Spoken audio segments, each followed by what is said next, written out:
أعوذ بالله من الشيطان الرجيم.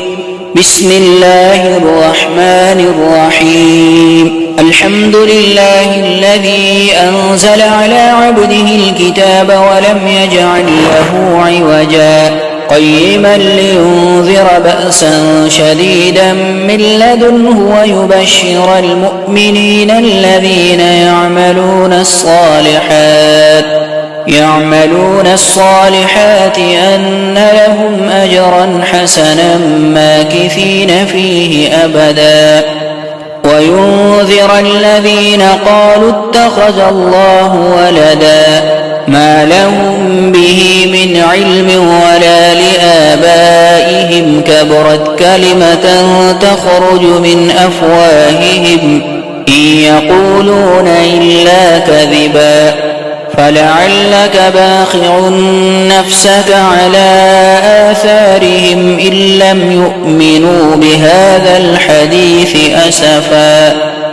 إنا جعلنا ما على الأرض زينة لها لنبلوهم أيهم أحسن عملا وإنا لجاعلون ما عليها صعيدا جرزا أم حسبت أن أصحاب الكهف والرقيم كانوا من آياتنا عجبا إذ أوى الفتية إلى الكهف فقالوا ربنا آتنا من لدنك رحمة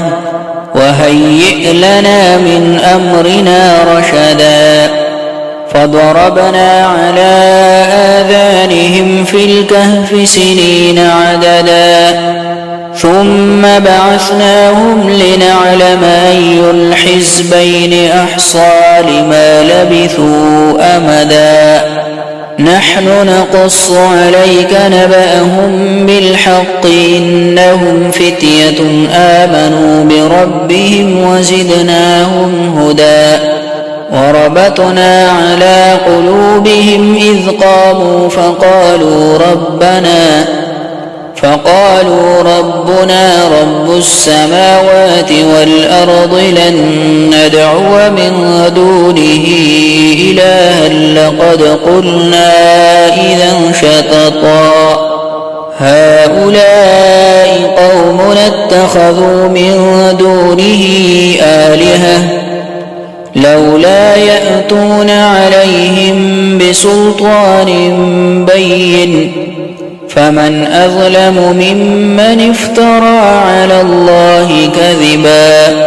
وإذ اعتزلتموهم وما يعبدون إلا الله فأووا إلى الكهف ينشر لكم ربكم من رحمته ويهيئ لكم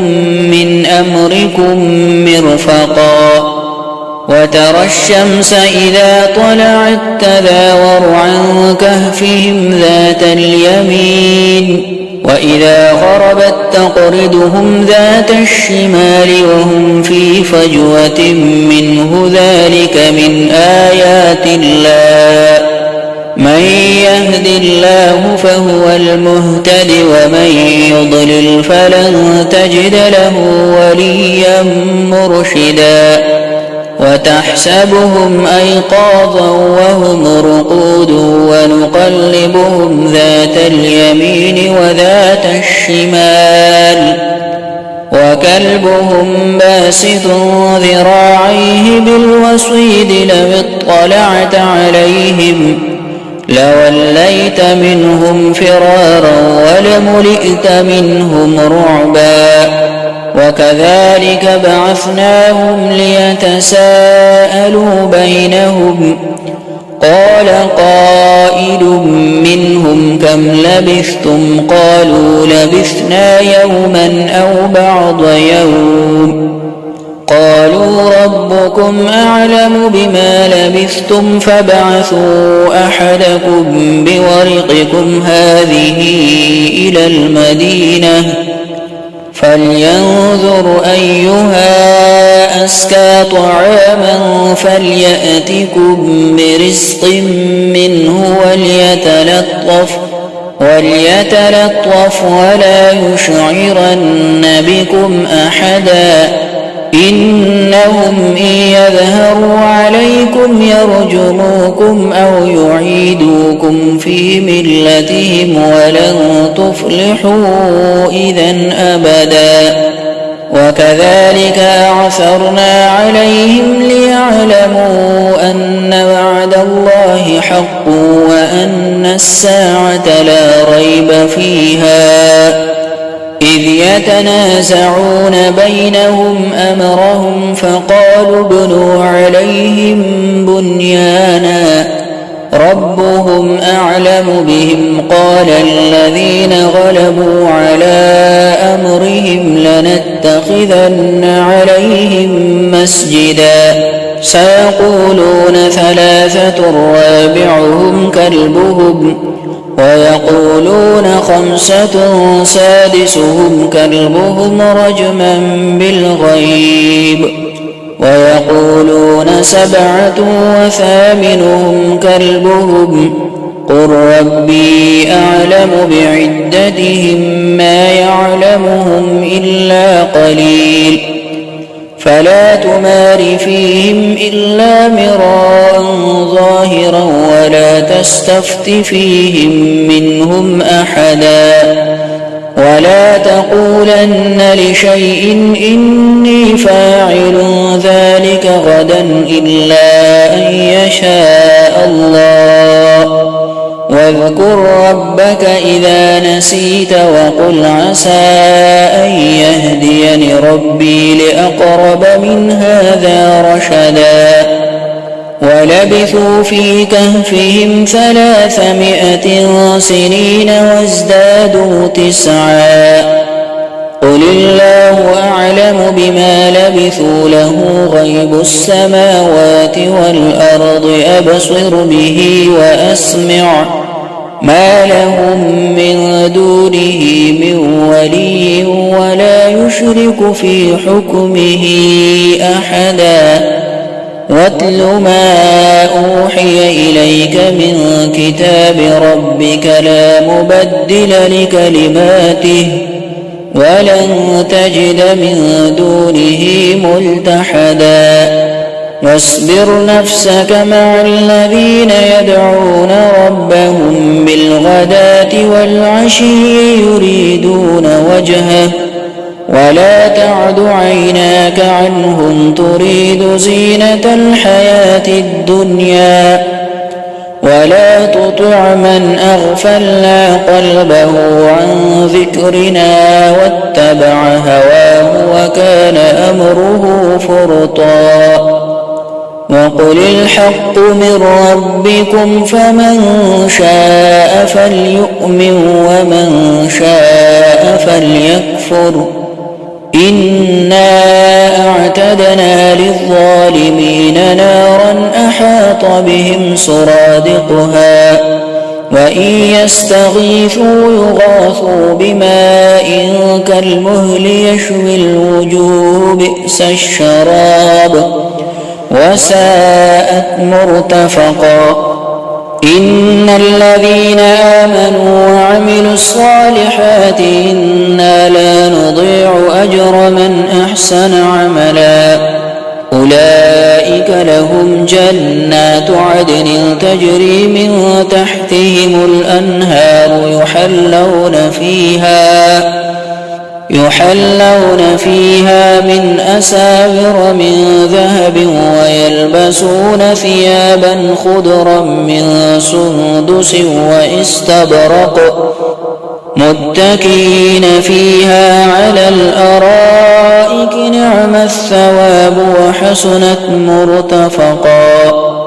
واضرب لهم مثل الرجلين جعلنا لأحدهما جنتين من أعناب وحففناهما بنخل وجعلنا بينهما زرعا كلتا الجنتين آتت أكلها ولم تظلم منه شيئا وفجرنا خلالهما نهرا وكان له له ثمر فقال لصاحبه وهو يحاوره أنا أكثر منك مالا وأعز نفرا ودخل جنته وهو ظالم لنفسه قال ما أظن أن تبيد هذه أبدا وما أظن الساعة قائمة ولئن رددت إلى ربي لأجدن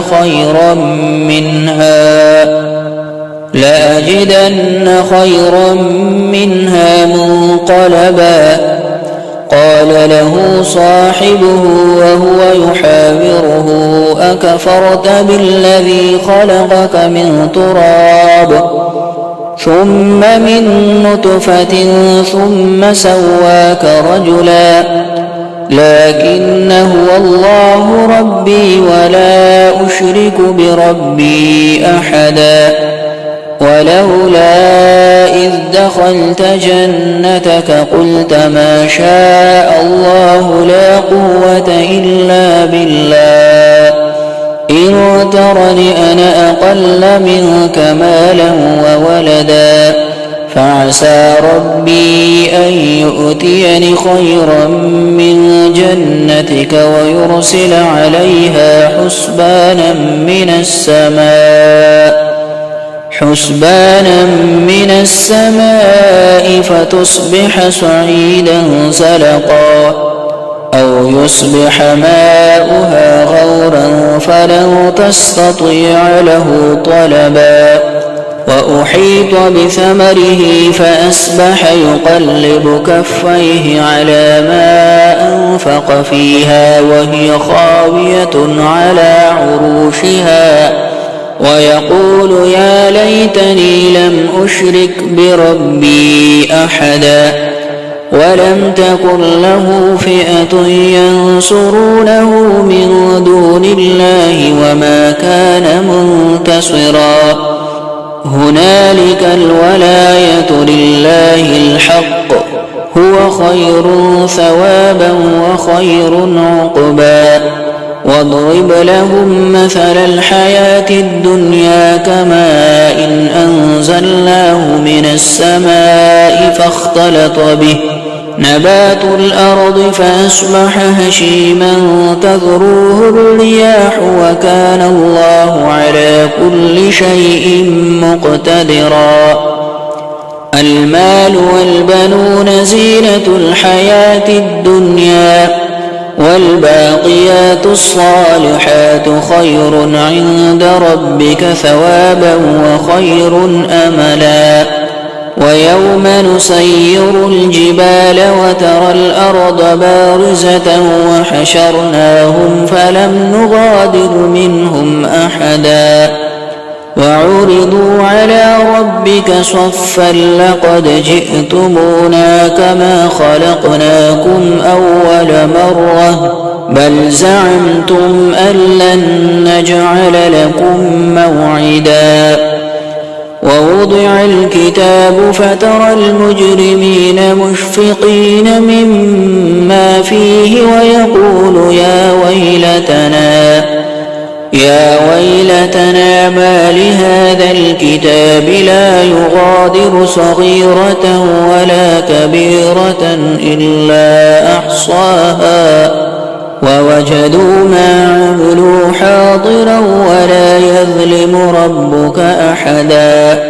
وإذ قلنا للملائكة اسجدوا لآدم فسجدوا إلا إبليس كان من الجن ففسق عن أمر ربه أفتتخذونه وذريته أولياء من دوني وهم لكم عدو بئس للظالمين بدلا ما أشهدتهم خلق السماوات والأرض ولا خلق أنفسهم وما كنت متخذ المضلين عددا ويوم يقول نادوا شركائي الذين زعمتم فدعوهم فلم يستجيبوا لهم وجعلنا بينهم موبقا ورأى المجرمون النار فظنوا أنهم مواقعوها ولم يجدوا عنها مصرفا ولقد صرفنا في هذا القرآن للناس من كل مثل وكان الإنسان أكثر شيء جدلا وما منع الناس أن يؤمنوا إذ جاءهم الهدى ويستغفروا ربهم إلا أن تأتيهم سنة الأولين أو يأتيهم العذاب قبلا وما نرسل المرسلين إلا مبشرين ومنذرين ويجادل الذين كفروا بالباطل ليدحضوا به الحق واتخذوا آياتي وما أنذروا هزوا ومن أظلم ممن ذكر بآيات ربه فأعرض عنها ونسي ما قدمت يداه إنا جعلنا على قلوبهم أكنة أن يفقهوه وفي آذانهم وقرا وإن تدعوهم إلى الهدى فلن يهتدوا إذا أبدا وربك الغفور ذو الرحمة لو يؤاخذهم بما كسبوا لعجل لهم العذاب بل لهم موعد لن يجدوا من دونه موئلا وتلك القرى أهلكناهم لما ظلموا وجعلنا لمهلكهم موعدا وإذ قال موسى لفتاه لا أبرح حتى أبلغ مجمع البحرين أو أمضي حقبا فلما بلغا مجمع بينهما نسيا حوتهما فاتخذ سبيله في البحر سربا فلما جاوزا قال لفتاه آتنا غداءنا لقد لقينا من سفرنا هذا نصبا قال أرأيت إذ أوينا إلى الصخرة فإني نسيت الحوت وما أنسانيه إلا الشيطان أن أذكره واتخذ سبيله في البحر عجبا قال ذلك ما كنا نبغي فارتد على آثارهما قصصا فوجدا عبدا من عبادنا آتيناه رحمة من عندنا وعلمناه من لدنا علما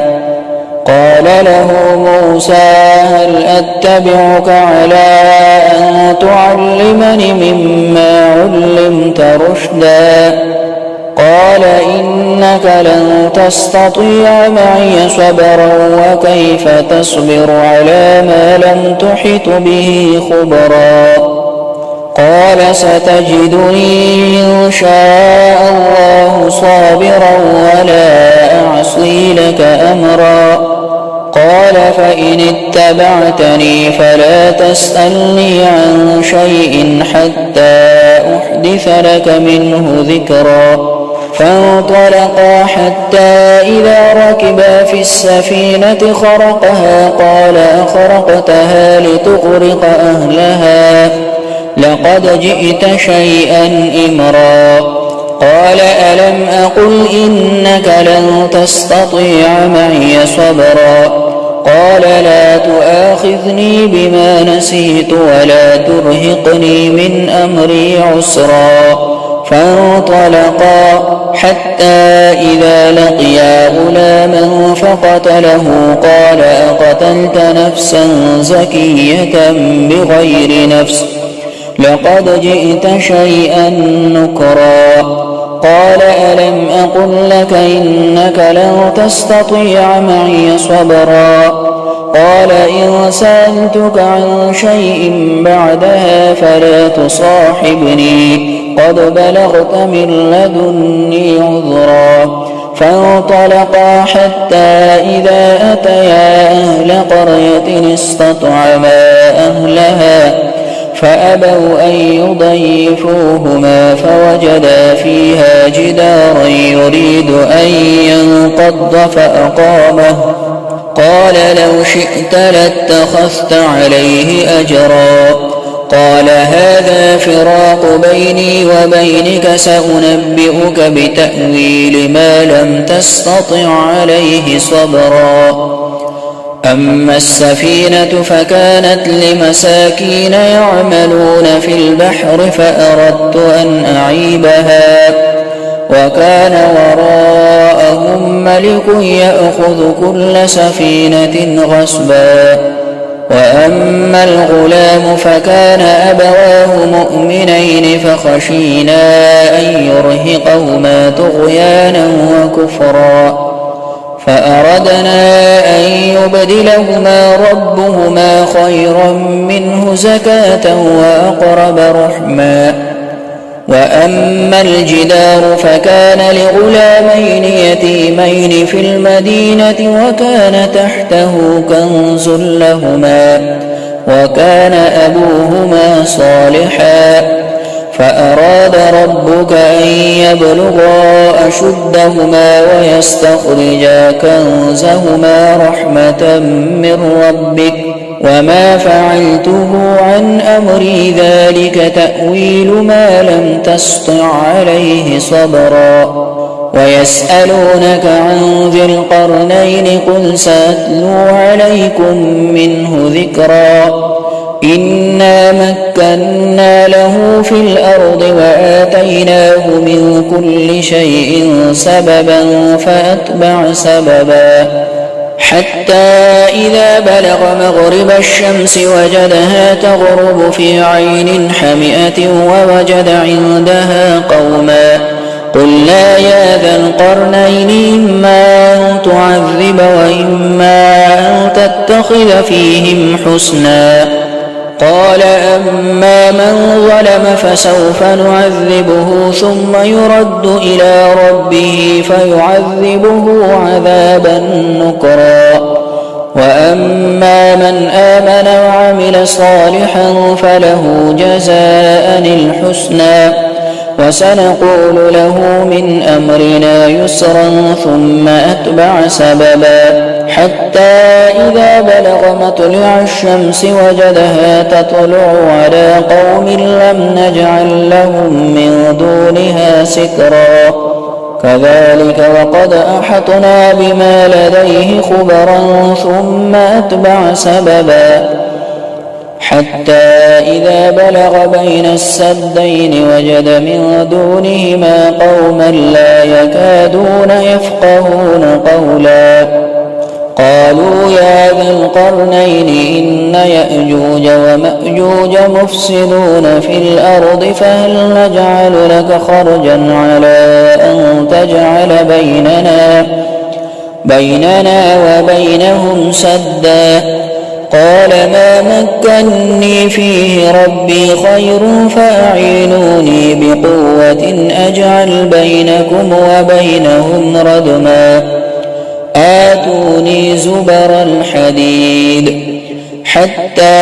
إذا ساوى بين الصدفين قال انفخوا حتى إذا جعله نارا قال آتوني أفرغ عليه قطرا فما استطاعوا أن يظهروه وما استطاعوا له نقبا قال هذا رحمة من ربي فإذا جاء وعد ربي جعله دكاء وكان وعد ربي حقا وتركنا بعضهم يومئذ يموج في بعض ونفخ في الصور فجمعناهم جمعا وعرضنا جهنم يومئذ للكافرين عرضا الذين كانت أعينهم في غطاء عن ذكري وكانوا لا يستطيعون سمعا أفحسب الذين كفروا أن يتخذوا عبادي من دوني أولياء إنا أعتدنا جهنم للكافرين نزلا قل هل ننبئكم بالأخسرين أعمالا الذين ضل سعيهم في الحياة الدنيا وهم يحسبون أنهم يحسنون صنعا أولئك الذين كفروا بآيات ربهم ولقائه فحبطت أعمالهم فلا نقيم لهم يوم القيامة وزنا ذلك جزاؤهم جهنم بما كفروا واتخذوا آياتي ورسلي هزوا إن الذين آمنوا وعملوا الصالحات كانت لهم جنات الفردوس نزلا خالدين فيها لا يبغون عنها حولا قل لو كان البحر مدادا لكلمات ربي لنفد البحر قبل أن تنفد كلمات ربي ولو جئنا بمثله مددا قل إنما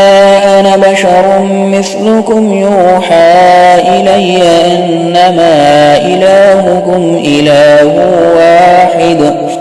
فمن كان يرجو لقاء ربه فليعمل عملا صالحا ولا يشرك بعبادة ربه أحدا.